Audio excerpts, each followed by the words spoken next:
Chicago, 1893. The world's Columbian Exposition, known to all as the World's Fair, cast a spell over the city, its gleaming white buildings and electric lights promising a future of progress and wonder. Millions flocked to the fairgrounds, marveling at inventions like the Ferris wheel, tasting exotic foods, and basking in the glow of a nation on the rise. The air buzzed with excitement, the streets alive with dreamers, travelers and opportunists, all drawn to Chicago's moment of glory. But beneath the dazzle, in the shadows of the city's triumph, a darkness festered. A monster was at work, building not a monument to progress but an empire of death.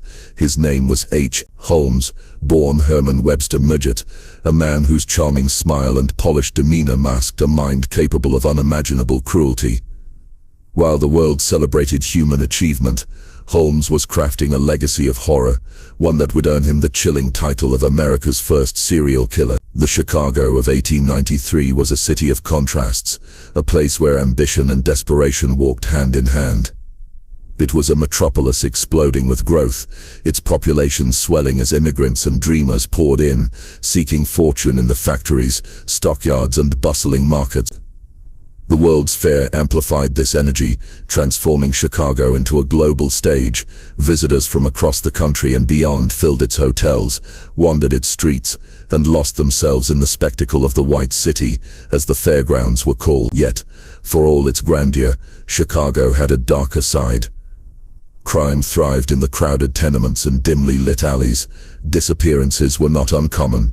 People came and went, swallowed by the city's chaos. It was the perfect hunting ground for a predator like Holmes, a man who thrived in the cracks of society, exploiting trust and anonymity with lethal precision. Herman Webster Mudgett was not born a killer, or so he claimed, but the seeds of his darkness were sown long before he set foot in Chicago. Born in 1829 in the quiet town of Gilmanton, New Hampshire, he grew up in a world far removed from the urban sprawl he would later conquer. His family was devout, their home governed by strict religious principles, but young Herman was different. He was a boy of striking intelligence, with a quick mind and a knack for persuasion that set him apart even as a child.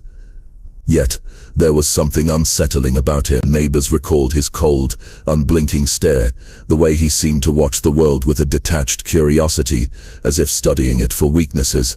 Stories circulated of his fascination with dead animals, how he would dissect them with a precision that unnerved those who saw it. He was bullied by older boys, an experience that left him bitter but also cunning, learning early how to manipulate others to avoid harm or gain favor. By his teenage years, Mudgett's intelligence had taken a darker turn. He began experimenting with small scams, forging signatures, swindling local merchants, and charming his way out of consequences. His ability to lie was uncanny, his words weaving a spell that made people trust him, even when their instincts screamed otherwise.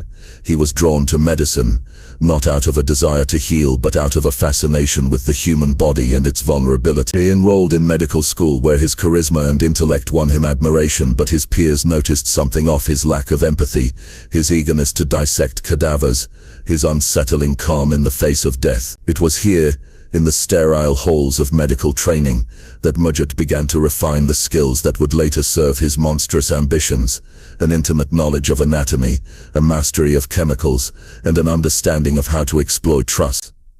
When he arrived in Chicago in the 1880s, Mudgett saw a city ripe for his schemes. He shed his old name like a snake shedding its skin, adopting the alias Holmes to distance himself from a trail of debts and suspicions left behind in New Hampshire and beyond. The choice of name was deliberate, a clean slate, a persona crafted to blend into the city's elite. Holmes presented himself as a doctor, a pharmacist, an entrepreneur, his polished manners and boyish charm disarming those who met him. He wore tailored suits, spoke with confidence, and carried himself with the air of a man destined for success. To the people of Chicago, he was a rising star, a man who could talk his way into any deal or out of any trouble. But beneath this facade, Holmes was already laying the groundwork for his empire of death. His early years in Chicago were marked by a flurry of activity, each move calculated to build his wealth and influence. He worked as a pharmacist, charming customers, while quietly engaging in fraud, diluting medicines, Overcharging and pocketing the profits, he bought and sold properties, often using forged documents or fake identities to swindle partners. His schemes were bold but meticulous, always staying one step ahead of suspicion. Yet, money was not his only pursuit. Holmes was driven by something deeper, a compulsion that went beyond greed. Rumors began to circulate of his experiments, of bodies acquired under questionable circumstances, of late-night work in locked rooms. Those who worked with him noticed his obsession with control, his need to dominate every interaction. To Holmes, people were not individuals but tools, objects to be manipulated, used and discarded. The World's Fair of 1893 was the catalyst that transformed Holmes from a scheming conman into a predator on a grand scale. The fair brought an unprecedented influx of visitors to Chicago, men seeking work, women seeking adventure, and countless others chasing dreams. Many were young, naive, and far from home, making them easy prey for a man like Holmes. He saw the fair not as a celebration of progress but as an opportunity to exploit, a chance to lure victims into his web. To capitalize on this, he began constructing his masterpiece, a 3-story building near the fairgrounds that locals would come to call the Castle. It was a hotel, a pharmacy, and a commercial space all in one, its facade grand and inviting, designed to blend seamlessly with the city's booming architecture. But inside it was something else entirely, a labyrinth of death, built with a singular purpose: to kill without detection. Holmes designed the building himself, overseeing every detail with obsessive care. He hired and fired construction crews frequently, ensuring no single worker knew the full extent of his plan. The upper floors contained a maze of rooms, some with no windows, others soundproofed with asbestos-lined walls. Hidden passages connected the spaces, allowing Holmes to move unseen. Trapdoors led to dead-end staircases, and chutes dropped directly to the basement, where a crematorium and vats of acid awaited. Gas lines were installed in certain rooms, controlled by valves in Holmes' private office, allowing him to suffocate victims at will. To the outside world, the building was a bustling hub of commerce and hospitality, its shops and lodging drawing in fairgoers and locals alike. But to those who entered its hidden chambers, it was a place from which there was no escape. Holmes's charm was his deadliest weapon. He targeted young women especially, stenographers, secretaries, and actresses drawn to Chicago's promise of opportunity. He offered them jobs in his hotel or pharmacy, promising generous wages and the chance to be part of the World's Fair excitement. Others were wooed with romance, swept off their feet by his attentive demeanor and lavish promises. Once they entered the castle, they were at his mercy. Some were locked in airtight rooms, gasping as gas hissed through the pipe. Others were poisoned or subjected to gruesome medical experiments, their bodies dissected with the precision of a surgeon. Holmes disposed of his victims with chilling efficiency, dissolving remains in acid, burning them in his furnace, or selling their skeletons to medical schools. The exact number of his victims remains unknown, with estimates ranging from dozens to hundreds, a testament to his ability to erase all traces of his crimes. Yet for all his cunning, Holmes was not infallible. His greed, which had fueled his schemes, would ultimately be his undoing. By 1894, his web of insurance frauds, faking deaths to collect payouts, began to unravel. A suspicious partner tipped off authorities and Holmes was arrested. When investigators searched the castle, they were horrified by what they found: blood-stained tools, bone fragments, and the unmistakable evidence of a killing ground. The nation was captivated as the full scope of his crimes came to light. The press dubbed him the Devil in the White City, a dark counterpart to the fair's shining promise. His trial in 1895 was a spectacle, with Holmes taking the stand to confess some murders while denying others, his calm demeanor chilling the courtroom. He showed no remorse, only a perverse pride in his infamy. On May 7, 1896, H. Holmes was hanged in Philadelphia. His execution was swift, but his legend endured. In his final moments, he spoke of the darkness within him, claiming he was born with the devil inside. His murder castle was later destroyed, but its story lives on, a grim chapter in Chicago's history. Holmes was more than a killer. He was a pioneer of horror, a man who exploited the trust and chaos of a rapidly changing world. His crimes shocked a nation still grappling with the idea that such evil could exist in human form. The Devil in Chicago left a legacy that haunts us still, a reminder that monsters do not always lurk in shadows. They can walk among us, smiling, waiting for their moment to strike. Herman Webster Mudgett entered the world on May 16, 1861 in Gilmanton, New Hampshire, a small rural town nestled in the rolling hills of New England. Born into a devout Methodist family, his early life was shaped by strict religious discipline and the expectations of a close-knit community. His father, Levi Horton Mudgett, was a farmer and postmaster, a man of stern demeanor, who enforced order in the household. His mother, the Hodate Page Price, was deeply pious, instilling in her children a rigid moral framework that young Herman seemed to absorb only superficially. The Mudgett family was respectable, even prominent in Gilmanton, but beneath the surface of their orderly home something was amiss with their third child. Herman stood out, not for warmth or piety, but for a peculiar intensity that set him apart from his siblings and peers. From an early age, Herman displayed a sharp intellect that both impressed and unnerved those around him. He was a quick learner, excelling in school with an ease that suggested a mind far beyond his years. Teachers noted his ability to grasp complex ideas, his memory for details, and his knack for articulating thoughts with a clarity rare for a child. But there was something unsettling in his demeanor, a coldness in his blue eyes, a calculating stare that seemed to dissect the world around him. Neighbors whispered of his odd habits, like the hours he spent alone sketching or reading medical texts borrowed from the local doctor. Unlike other boys who played games or explored the woods, Herman was drawn to solitude, to spaces where he could explore his private fascinations without scrutiny.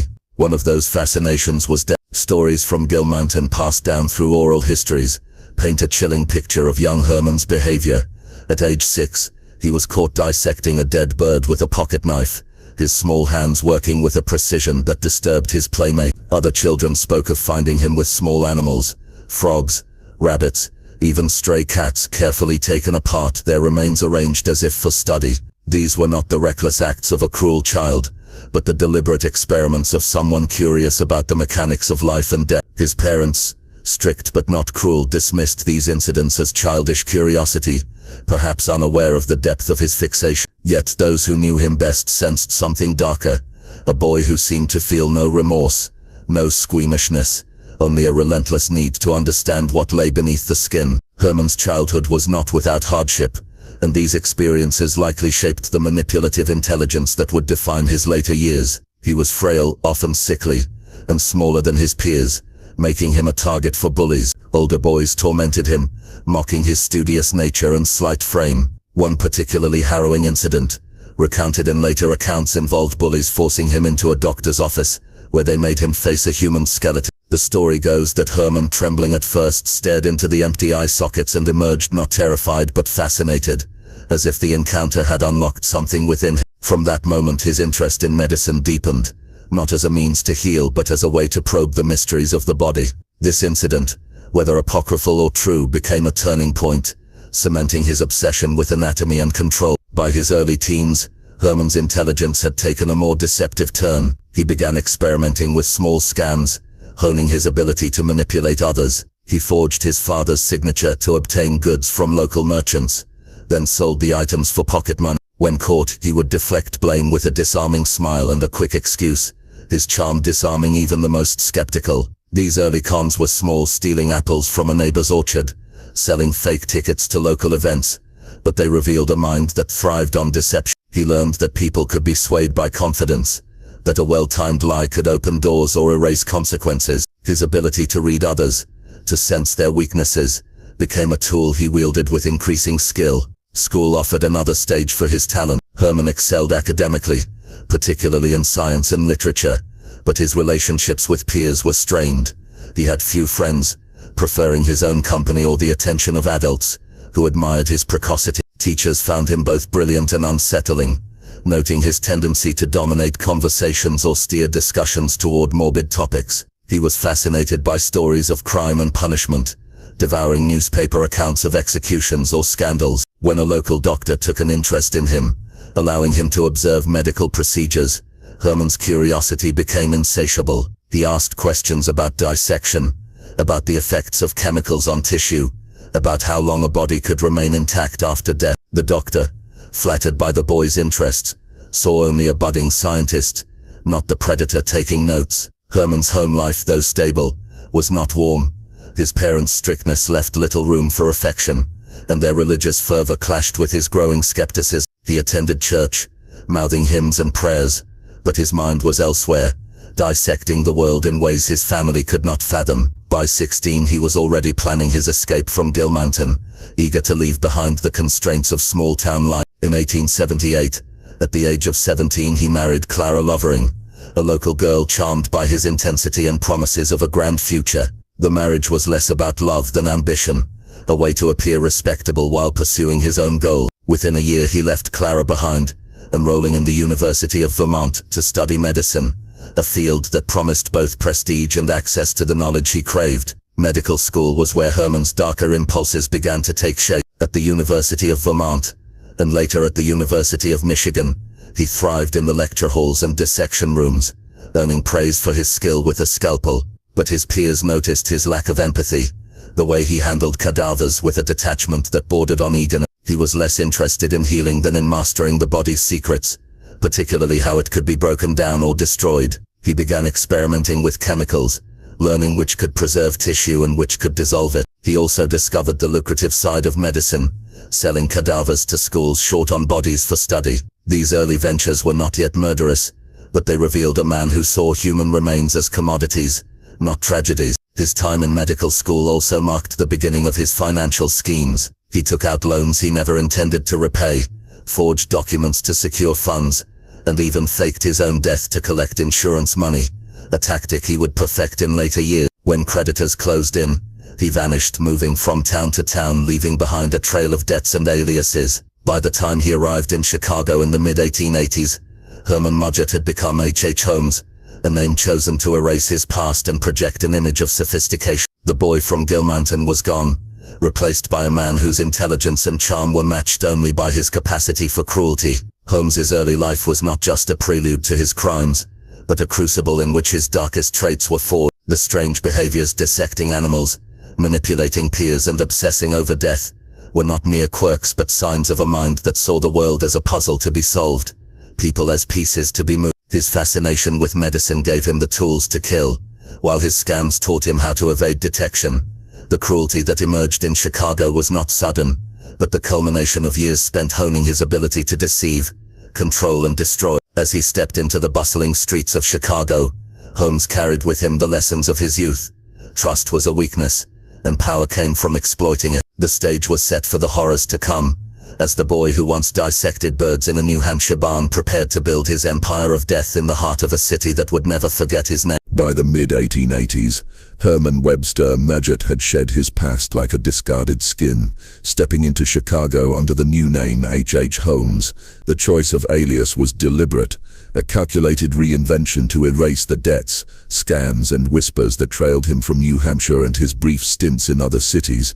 Chicago was a city of reinvention, a sprawling metropolis where ambition thrived and anonymity was easy to come by. With its booming industry, crowded streets and influx of strangers, it was the perfect stage for a man like Holmes to build his empire. He arrived not as the awkward, bookish boy from Gilmanton, but as a polished figure, Dr. H. Holmes, a charismatic doctor and aspiring businessman, whose charm masked a growing darkness.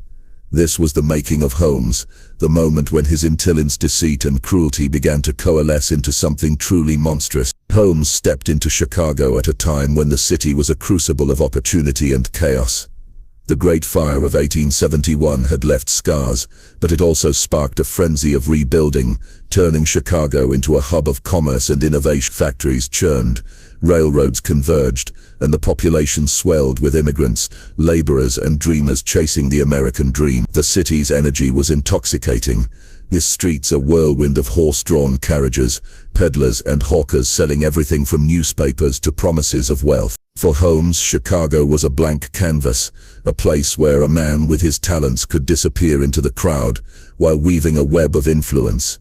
He saw not just opportunity but a playground for his schemes, a place where trust was easily won and suspicion easily buried. He began modestly, taking a job as a pharmacist in Inglewood, a bustling neighborhood on Chicago's South Side. The pharmacy, owned by an elderly couple, was a perfect starting point. Holmes charmed the owners, particularly the wife, with his smooth manners and apparent medical expertise. He worked diligently, filling prescriptions and winning over customers with his warm smile and attentive demeanor. Women, in particular, found him irresistible. His boyish good looks, piercing blue eyes, and confident speech made him seem like a gentleman of promise. But behind the counter, Holmes was already scheming. He diluted medicines to cut costs, pocketed the extra profits, and began forging prescriptions to sell drugs under the table. When the pharmacy's owner died, Holmes persuaded the widow to sell him the business, promising payments he never intended to make. She soon disappeared, and Holmes claimed she had moved away, a pattern that would repeat in the years to come. With the pharmacy under his control, Holmes began to build his reputation as a respectable businessman. He expanded the business, adding a small storefront to sell tonics and patent medicines, many of which were little more than colored water. His charm was his greatest asset. Customers trusted him implicitly, believing his claims of miraculous cures. He courted local investors, spinning tales of grand ventures, and secured loans he had no intention of repaying. To the people of Inglewood, Holmes was a rising star, a young professional with a bright future. He dressed in tailored suits, spoke with the confidence of a man twice his age, and carried himself with an air of authority that disarmed even the most skeptical. But those who looked closer might have noticed the cracks in his facade, the way his smile never quite reached his eyes, the way he deflected questions about his past with a quick change of subject. Holmes's schemes grew bolder as his confidence increased. He branched out into real estate, buying and selling properties with a dizzying array of forged documents and fake identities. He would purchase a building under one name, sell it under another, and vanish before creditors could catch up. His medical background gave him an edge. He understood how to exploit the trust people placed in doctors, using his credentials to lend credibility to his cons. He also began dabbling in insurance fraud, a practice that would later become a hallmark of his crime. He would take out life insurance policies on fictitious people, fake their deaths, and collect the payouts, often with the help of unwitting accomplices who believed they were part of a legitimate deal. These scams were not just about money, they were exercises in control, proof that he could bend the world to his will. But beneath the surface of his entrepreneurial success, a darker impulse was taking hold. Holmes's fascination with medicine had always been less about healing than about power. Power over life, death, and the human body. In Chicago, he found new ways to indulge this obsession. He began acquiring bodies, likely through grave robbing, or deals with unscrupulous undertakers, and used his pharmacy's basement as a makeshift laboratory. There, in the dim light of gas lamps, he conducted experiments that went far beyond medical curiosity. He tested chemicals on tissue, studying how quickly flesh could be dissolved or preserved. He practiced dissections, honing his skill with a scalpel, until he could dismantle a body with surgical precision. These were not the acts of a scientist, but of a man enthralled by destruction, someone who saw the human body as a puzzle to be taken apart. Rumors began to circulate in Inglewood, though they were vague and easily dismissed. Deliverymen spoke of strange smells coming from the pharmacy's basement, acrid, chemical odors that lingered in the air. Neighbors noticed Holmes working late into the night, his silhouette moving behind drawn curtains. Employees who ventured into the basement reported seeing locked rooms and heavy equipment. But Holmes always had an explanation: a new medicine in development, a storage issue, a private project. His charisma smoothed over suspicions, and those who questioned him often found themselves doubting their own instincts. After all, Dr. Holmes was a pillar of the community, a man who paid his bills, sometimes and always had a kind word. How could such a man be anything but trustworthy? Yet the truth was far uglier. Holmes was beginning to cross a line from fraud to something more sinister. His experiments were no longer limited to cadavers. There were hints, never proven, but chilling in hindsight, that he was testing his methods on living subjects. A young woman who worked briefly at the pharmacy vanished. Her family told she had left for a better job. A boarder in one of Holmes's properties failed to return home, with Holmes claiming he had moved west. These disappearances were not yet linked to him, lost in the churn of a city where people came and went daily, but they marked the beginning of his evolution from conman to killer, a shift driven by the same impulses that had defined him since childhood, a need to control, to manipulate, and to destroy. Holmes's ability to juggle his double life was remarkable. By day he was the charming Holmes, attending social events, flirting with women and negotiating deals with local businessmen. He married again despite still being legally tied to Clara Lovering, taking Myrta Belknap as his wife. Myrta, like so many others, was captivated by his charm, unaware of the debts and deceptions piling up behind him. Holmes used her family's money to fund his ventures, all while maintaining the facade of a devoted husband. At night, however, he retreated to his hidden world, where his true nature reigned.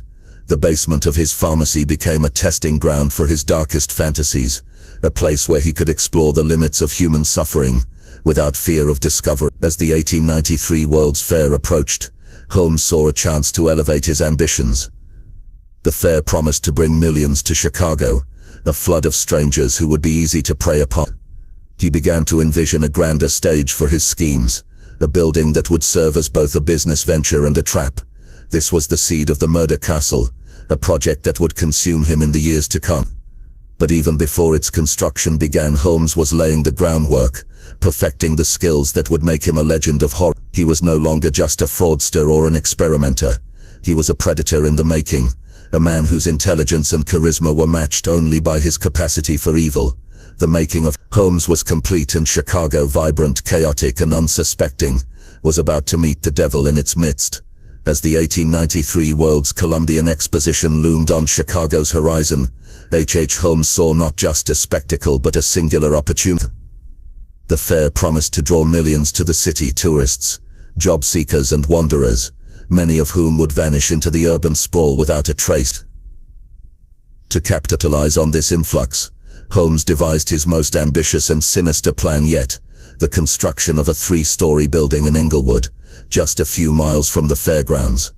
To the outside world, it was a modern hotel and commercial hub, a beacon of hospitality for fairgoers. Locals dubbed it the castle for its imposing size and grandeur, but behind its unassuming brick facade, it was something far more horrific, a labyrinth of death, meticulously designed to serve Holmes's darkest desire. The Murder Castle was not just a building, it was an extension of Holmes himself, a physical manifestation of his cunning, cruelty, and absolute control. Holmes began acquiring the land in 1888, purchasing a vacant lot at the corner of 63rd Street and Wallace in Inglewood. The location was perfect, close enough to the fairgrounds to attract visitors, yet nestled in a busy neighborhood where comings and goings would draw little attention. He envisioned a mixed-use building, a ground floor with shops and a pharmacy to generate income, and upper floors with rooms for rent, marketed as affordable lodging for fairgoers. But from the outset, his plans went far beyond Holmes was no architect, but his medical knowledge and obsessive attention to detail made him a formidable designer. He sketched the blueprints himself, creating a structure that appeared normal but concealed a maze of hidden horrors. To ensure his vision remained secret, he employed a revolving door of contractors, hiring and firing workers frequently, so no single crew could piece together the full scope of his design. Carpenters built walls, only to be replaced before they could question why some rooms had no wind. Plumbers installed gas lines, unaware they led to sealed chambers. Each worker saw only a fragment of the puzzle, and Holmes, with his charming smile and quick payments, kept them from asking too many questions. The building itself was an architectural anomaly, a 3-story edifice that blended seamlessly with Inglewood's growing commercial district. Its exterior was handsome but unremarkable, with large windows on the ground floor showcasing a pharmacy and retail spaces, their shelves stocked with tonics and goods to lure customers. A sign proudly declared it Holmes's World's Fair Hotel, promising clean rooms and modern amenities. To passers-by, it was a symbol of Chicago's prosperity, a place where weary travelers could rest and shopkeepers could thrive. But beyond the front doors, the castle was a nightmare disguised as normalcy. The upper floors contained over 100 rooms connected by a warren of hallways that twisted and turned in disorienting patterns. Some doors opened to brick walls, others to staircases that led nowhere. The layout was deliberately confusing, designed to trap and disorient anyone who ventured too far inside. The true horror of the castle lay in its hidden features, each one a testament to Holmes's meticulous planning and depraved ingenuity. He installed soundproof rooms lined with asbestos and steel, where screams would go unheard.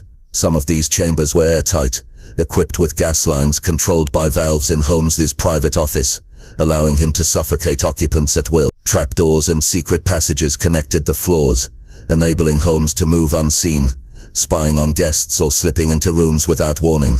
A greased chute ran from the upper floors to the basement, a grim conveyor for bodies. The basement itself was the heart of the operation, a cavernous space outfitted with a crematory furnace, capable of reducing a body to ash. Nearby vats of acid, likely lime or hydrochloric, stood ready to dissolve flesh and bone. A dissecting table stained and scarred hinted at Holmes's medical experiments, while shelves held jars of chemicals and surgical tools, their purposes too horrific to contemplate.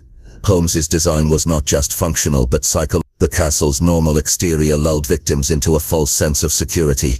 Guests checking in would see a well-lit lobby, a friendly clerk, often Holmes himself, and the bustle of a thriving business. The shops on the ground floor selling everything from jewelry to patent medicines drew crowds, creating an atmosphere of lively commerce. Renters, many of them young women seeking work or adventure, were charmed by Holmes's promises of affordable rooms and job opportunity. Once inside, however, they were at his mercy.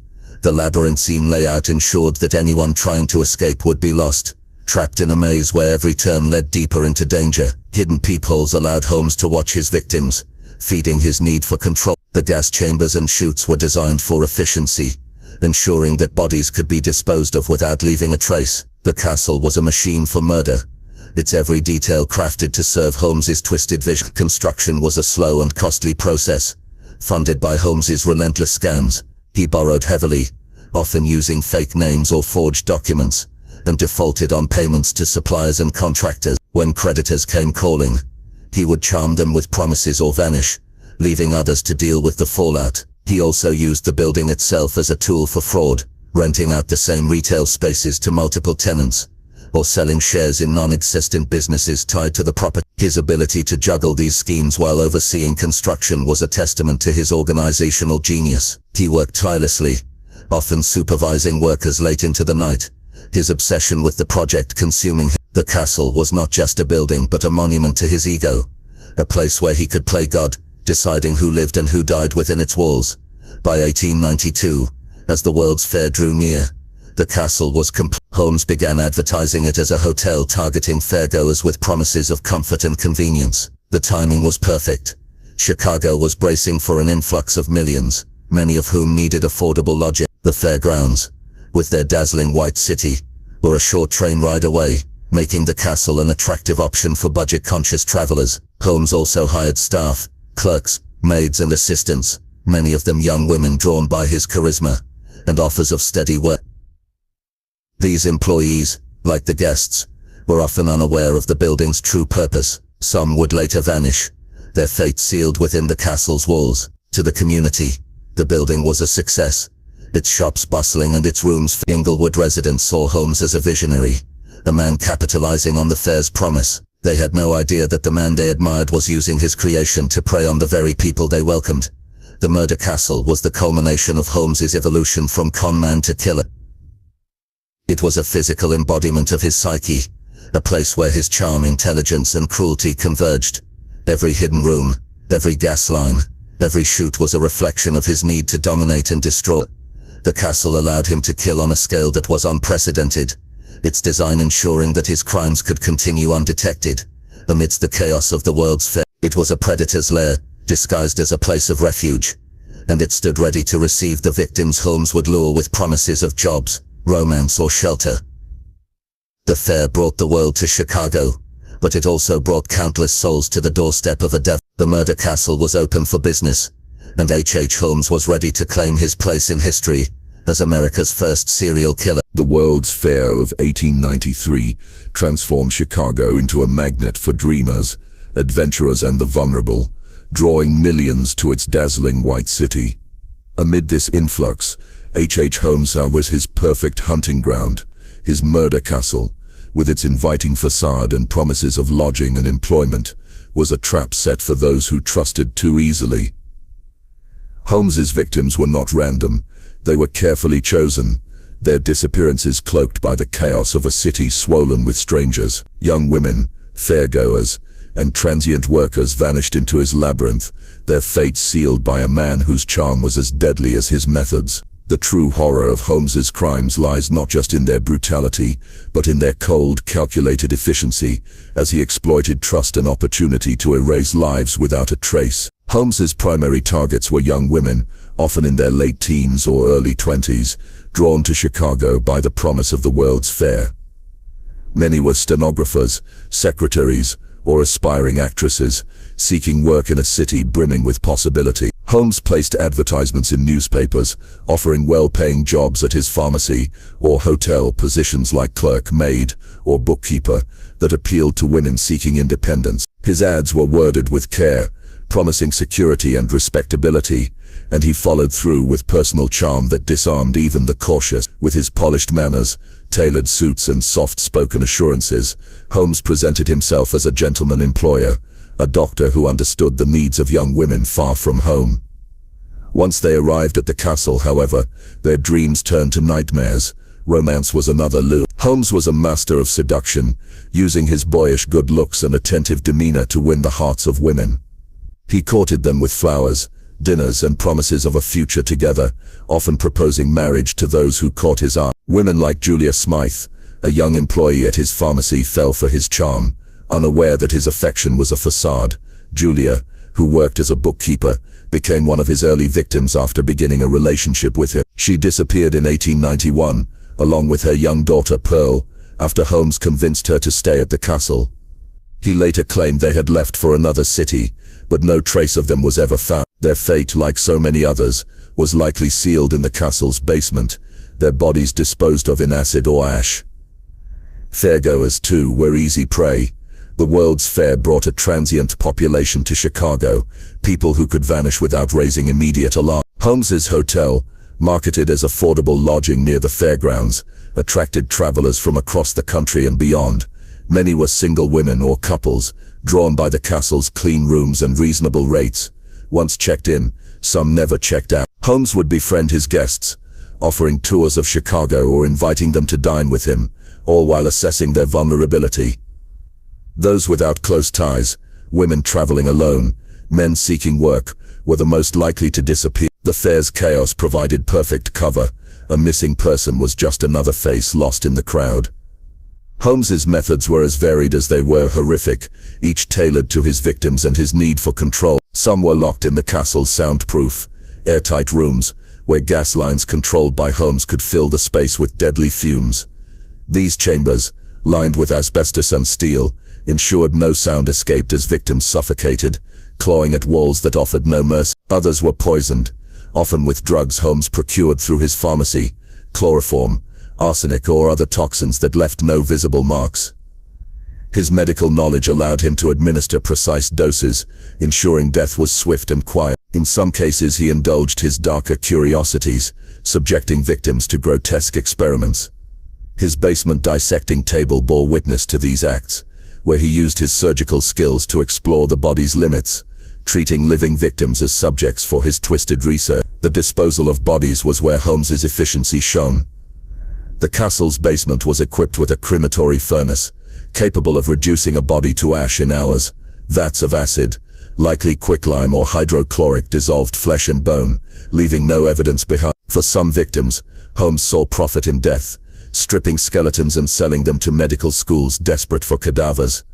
His connections in the medical community, built during his years as a student and pharmacist, gave him access to buyers who asked few questions. Other remains were buried in the basement, or hidden in the castle's walls, their locations known only to Holmes.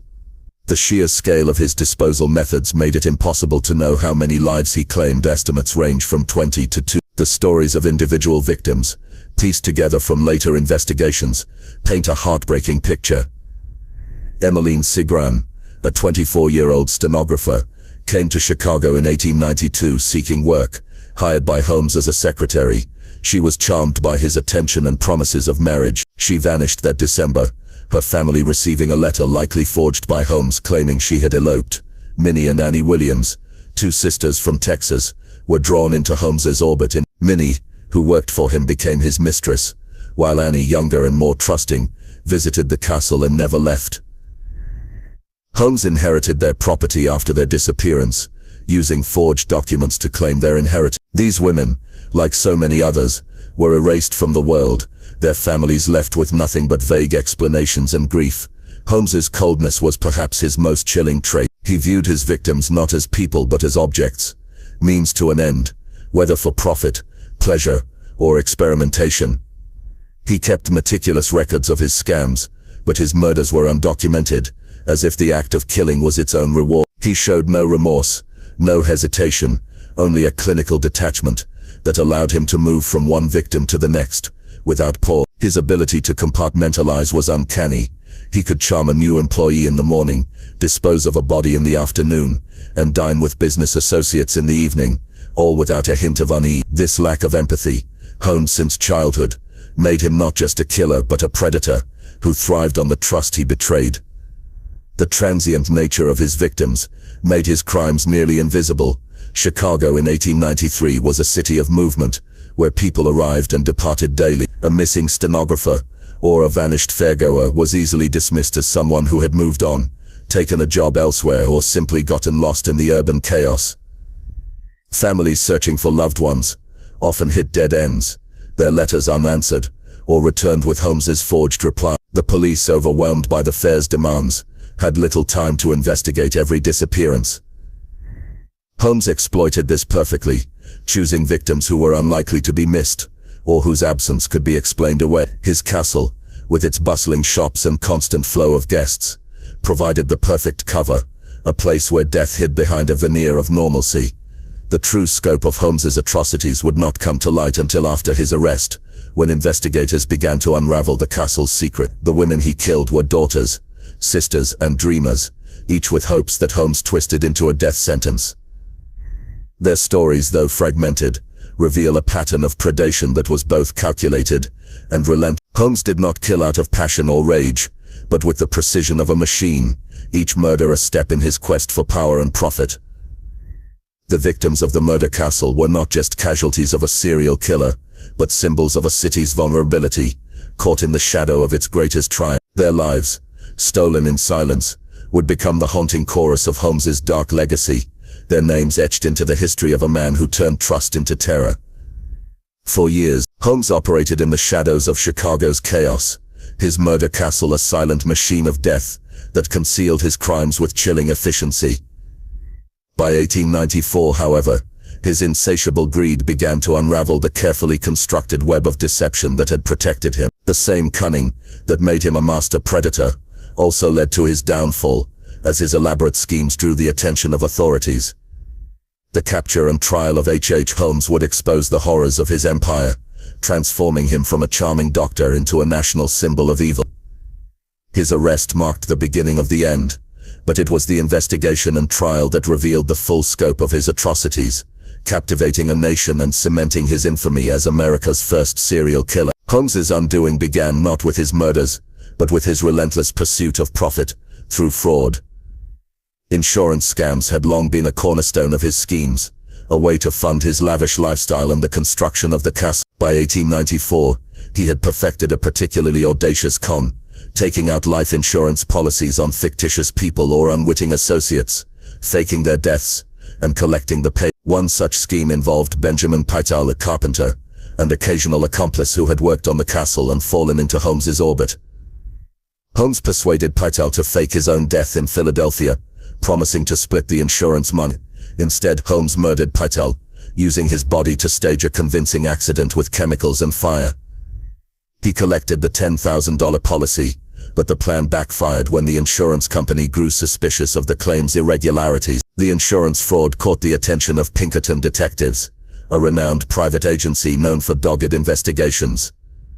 Hired by the insurance company, they began tracking Holmes, who had fled Chicago with Pytel's family in tow, promising to care for them after Benjamin's death. Holmes's movements were erratic, crisscrossing the country under aliases, dragging Pytel's wife Carrie and their children through a maze of hotels and rented homes. His charm kept the family compliant, but his reckless spending and forged documents left a trail. The Pinkertons, led by Detective Frank Geyer, followed the clues, piecing together Holmes's aliases and fraudulent dealings. In November 1894, they caught up with him in Boston, arresting him on charges of insurance fraud. At the time, authorities had no inkling of the murders, but the fraud case was enough to hold him. As Holmes sat in custody, investigators began to dig deeper, and what they uncovered sent shockwaves through the nation. The Pinkertons, working with Chicago police, turned their attention to the murder castle in Inglewood. Initial searches of the property revealed little out of the ordinary. Its shops and lobby appeared as bustling as ever, but as detectives ventured into the upper floors and basement, the building's true nature emerged. They found soundproof rooms with gas lines, hidden passages and trapdoors leading to nowhere. In the basement, they discovered a crematory furnace still warm with ash, vats of acid, and a dissecting table stained with blood.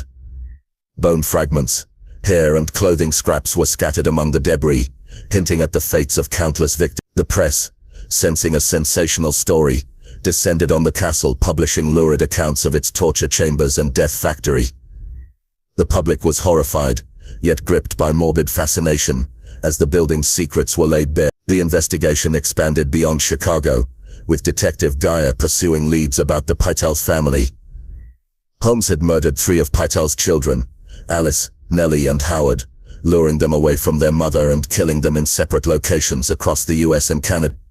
Geyer's relentless search, following a trail of letters and hotel records, uncovered the children's bodies, buried in shallow graves or hidden in rented houses. The discovery of these young victims, killed with cold precision, turned public opinion against Holmes, painting him as a monster without conscience. Newspapers dubbed him the Devil in the White City, a dark counterpart to the fair's shining promise, and his crimes became a national obsession, splashed across front pages from New York to San Francisco. Holmes's trial began in October 1895 in Philadelphia, charged initially with the murder of Benjamin Pytel. The courtroom was a spectacle packed with reporters, spectators and curious onlookers, eager to see the man whose crimes had shocked the nation. Holmes, ever the showman, represented himself for part of the proceedings, believing his charm could sway the jury. Dressed in a sharp suit, he spoke with calm confidence, spinning tales to deflect blame. He admitted to fraud but denied murder, claiming Pytel's death was an accident or suicide. His composure was unnerving, his voice steady even as prosecutors presented damning evidence. Chemicals matching those used in Pytel's death, forged documents, and the grim findings from the castle. Witnesses, including former employees and Pytel's widow, testified to his manipulations, though many were too terrified or charmed to fully implicate him. The prosecution's case grew stronger as details of the castle emerged. Investigators testified about the gas chambers, acid vats and hidden rooms, each revelation sending gasps through the courtroom. The press amplified the horror, publishing diagrams of the castle's layout and speculating about the number of victims. Holmes, sensing the tide turning, eventually confessed to some murders, but his accounts were inconsistent, blending truth with lies to confuse and captivate. He claimed 27 victims, though authorities suspected the number was far higher, possibly exceeding. His confessions were chilling, not for their remorse but for their detachment. He described killing with the same dispassion one might use to describe a business transaction, smirking as he recounted details only he could know. Holmes's lack of remorse was a spectacle in itself. He seemed to revel in the attention, treating the trial as a stage for his charisma. When questioned about the Pytel children, he offered vague excuses, never betraying emotion. Spectators were both repelled and mesmerized by his coldness, a man who could discuss death with the ease of discussing the weather. The prosecution painted him as a fiend, a predator who exploited the trust of a nation, celebrating progress. The defense, when Holmes allowed one, argued he was insane, but the claim fell flat. His meticulous planning and calculated scams suggested a mind in full control, driven not by madness, but by a perverse need for power. In November 1895, the jury found Holmes guilty of Pytel's murder, sentencing him to death by hanging. The verdict was met with cheers from the public, who saw it as justice for a man who had defiled the spirit of the world's fair. Holmes remained defiant, writing lengthy confessions for newspapers, some of which were fabricated to boost his infamy. He sold these stories for profit, ever the opportunist, even as he faced the gallows. The trial's aftermath saw a frenzy of speculation about the castle's true body count. Investigators continued to search the building, finding more evidence: jewelry, clothing, even a woman's shoe embedded in lime. But the lack of intact bodies made precise numbers elusive. The castle was partially destroyed by fire in 1895, possibly arson to erase its secrets, leaving many questions unanswered. The trial of H. Holmes was more than a legal reckoning. It was a cultural phenomenon that exposed the underbelly of a rapidly modernizing America. It revealed how a city's chaos could hide a predator, how trust could be weaponized, and how evil could wear a charming face.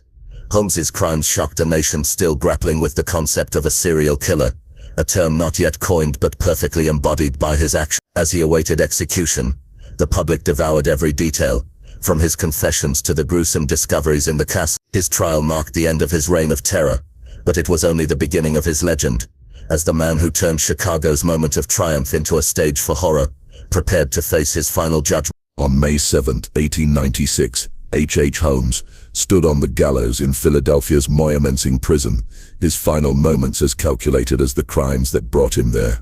The man who had terrorized Chicago with his murder castle faced death with an eerie calm, his piercing blue eyes betraying no fear, only defiance.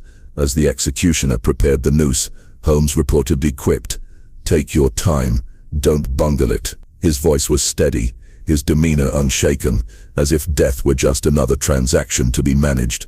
Moments before the trapdoor opened, he spoke chilling words that would echo through history. "I was born with the devil in me. I could not help the fact that I was a murderer, no more than the poet can help the inspiration to sing." With that, the floor dropped, and Holmes was hanged, his neck snapping in the noose. At 34 years old, America's first serial killer was dead, but the shadow he cast would linger far beyond his execution. The execution was a public spectacle, though not in the literal sense. Only a handful of witnesses were allowed in the prison, yet the nation watched from afar, gripped by the story of the man who had turned Chicago's World's Fair into a backdrop for horror. Newspapers printed every detail, from the weight of the rope to the exact time of death, feeding a public hungry for closure. Holmes's death was swift, a stark contrast to the prolonged suffering he inflicted on his victims. Some hoped it would end the nightmare, but others feared the devil in Chicago had left too deep a mark. His body was interred in a peculiar manner, at his own request encased in concrete to prevent grave robbing or desecration, a final act of control over his own remains. Even in death, Holmes seemed to dictate the terms, ensuring his story would not fade quiet. The murder castle itself did not long survive its creator. In August 1895, before Holmes's execution, a mysterious fire gutted the building, destroying much of its interior. Some believed it was arson, set to erase the evidence of Holmes's crimes, or to prevent the site from becoming a macabre tourist attraction. Others suspected disgruntled creditors or vigilantes, enraged by the horrors uncovered within. Whatever the cause, the fire reduced the castle to a charred shell, its hidden rooms and grisly secrets partially lost to the flames. By 1896, the remains were demolished, and the lot was cleared, as if Chicago itself sought to erase the stain of Holmes's presence. Yet the site at 63rd Street and Wallace remained infamous, a place locals avoided, whispering that the ground itself was cursed. Holmes's legacy was immediate and enduring, a dark legend that grew with each retelling. His crimes shocked a nation still unaccustomed to the concept of a serial killer, a term that would not exist for decades, but seemed tailor-made for him. The sheer audacity of his murder castle with its gas chambers, acid vats and labyrinthine design captured the public's imagination, blending fascination with revulsion. Newspapers, which had profited from his trial's sensational coverage, continued to publish stories about him, speculating on the true number of his victims. Estimates ranged from 20 to 200, a figure muddied by Holmes's own conflicting confessions and the lack of physical evidence. Some victims, like Julia Smythe and the Williams sisters, were confirmed through testimony and records, but countless others remained nameless, lost to the chaos of the 1893 World's Fair and Holmes's meticulous disposal methods. His confessions, written in prison and sold to newspapers, only deepened the mystery. Holmes admitted to 27 murders, describing some in chilling detail, but he also fabricated stories, claiming kills that could not be verified or retracting others with a smile. His words were less about truth than performance, a final act of manipulation to keep the world enthralled. He wrote, "I am convinced that since my imprisonment I have changed woefully and gruesomely from what I was before in feature and figure. My head and face are gradually assuming an elongated shape. I believe fully that I am growing to resemble the devil." Whether he believed this or was merely playing to his audience, the statement fed his mythos, casting him as a figure of almost supernatural evil. Holmes's crimes left a lasting impact on Chicago and the nation. The World's Fair, meant to be a celebration of progress, became forever linked to his horrors, its gleaming white city tainted by the shadow of the devil in the White City. The case exposed the vulnerabilities of a rapidly growing urban society, where anonymity allowed predators to thrive. It also sparked a fascination with criminal psychology, as people struggled to understand how a man could be so charming, yet so depraved. Holmes's ability to blend into society, posing as a doctor, businessman and husband, while killing without remorse, challenged notions of trust and respectability. His story became a cautionary tale, a warning that evil could hide behind a familiar face. The legal and investigative fallout from Holmes's crimes also marked a turning point. The work of Pinkerton detective Frank Geyer, who tracked down the bodies of the Purcell children, showcased the power of dogged investigation, setting a precedent for future cases. The trial itself, with its parade of witnesses and gruesome evidence, was among the first to grip the nation through mass media, a precursor to the high-profile cases of the 20th century. It revealed the public's appetite for true crime, a genre Holmes inadvertently helped birth. His story inspired countless books, articles and later films and documentaries, each grappling with the question of what drove him. Was he born a monster, as he claimed, or shaped by a world that allowed his darkness to flourish? Chicago in particular could not escape Holmes's shadow. The city's pride in the World's Fair was tempered by the knowledge that it had harbored a killer who exploited its moment of glory. Inglewood, once a thriving neighborhood, became synonymous with the castle's horrors, its residents haunted by the thought of what had happened in their midst. Even as the physical evidence vanished, the stories persisted, passed down through generations. The site of the castle, now a post office, remains a point of morbid curiosity. A stop on true crime tours that recount Holmes's deeds with a mix of awe and dread. Holmes's legacy extends beyond his crimes to the archetype he created, the charming psychopath, the killer who hides in plain sight. His methods, luring victims with promises, using his intellect to evade detection, and disposing of bodies with clinical precision, set a grim standard for those who follow. Figures like Ted Bundy and John Wayne Gacy would later echo his ability to blend charm with cruelty, but Holmes was the first, a pioneer of horror in an age before such evils had a name. His story forced America to confront the darkness within its progress, the idea that a booming modern city could be a hunting ground for a predator like him. In the end, Holmes was more than a man. He was a symbol of the fragility of trust, a reminder that monsters do not always lurk in shadows.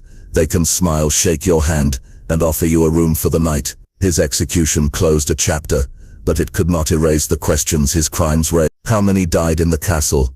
What drove a man to such calculated evil? And how could a city, a nation have been so blind to the devil in their midst? Holmes's final words, claiming the devil within, were perhaps his last con, a way to ensure his name would live, and live on it has, as the dark legend of Chicago's first serial killer continues to haunt the American imagination, a chilling testament to the horrors one man can unleash when given the chance. As the gallows claimed Holmes in 1896, the world hoped to close the door on the horrors of his murder castle, but some shadows refused to fade. Chicago's moment of triumph at the 1893 World's Fair will forever be intertwined with the chilling legacy of America's first serial killer, a man who turned trust into a weapon, and a city's dreams into a nightmare. Holmes's story is more than a tale of crime. It's a haunting reminder of the darkness that can lurk behind a charming smile, the evil that can thrive in the chaos of progress. His crimes forced a nation to confront the unthinkable, reshaping how we understand predators who walk among us. The murder castle is gone, reduced to ashes and memory, but its story endures, whispering through Chicago's streets and echoing in the annals of true crime. What do you think of H.H. Holmes and his terrifying legacy? How does his ability to manipulate and deceive resonate in today's world? Share your thoughts in the comments below, and let us know what other dark histories you'd like us to explore. If you found this story gripping, please like, share, comment and subscribe to our channel for more deep dives into the mysteries that shape our past. Thank you for joining us on this chilling journey. Until next time, stay curious and stay vigilant.